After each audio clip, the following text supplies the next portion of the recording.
dintre d'Amazon, sobretot, si treballeu al seller, teniu que tenir clar que un producte de menys de 15 euros no surt a compte. De la PVP? De PVP. O sigui,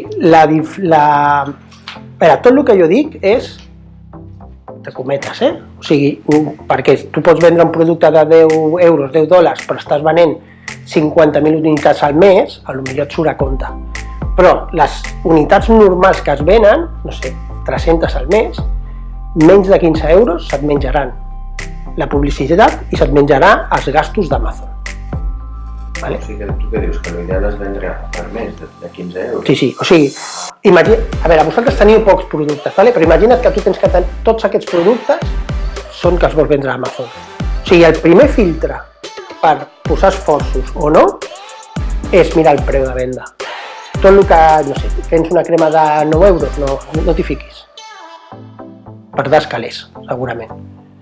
Una altra cosa és vendor, perquè el vendor ve a Amazon, tu compra a 4 euros, doncs t'interessa? Sí, doncs ho li dones per vendor, perquè ell s'espavilarà. Vale? Però la diferència de vendor i seller és que tu cuidaràs el teu producte, vale? Treballaràs, posaràs la publicitat, llavors és important que tinguis un marge. I normalment et té que costar 5 euros. O sigui, si tu tens un producte, com a mínim, et costa 5 euros i el vens a 15, es pot estudiar. Potser no surt rentable, però es pot estudiar. Però s'ha de buscar productes de 20, 25... El normal és que un producte de 20 a 50 euros és el que la gent a les 3 del matí que està allà al sofà, que no sap on està, fa i compra allà. Ho compra, és impulsiu.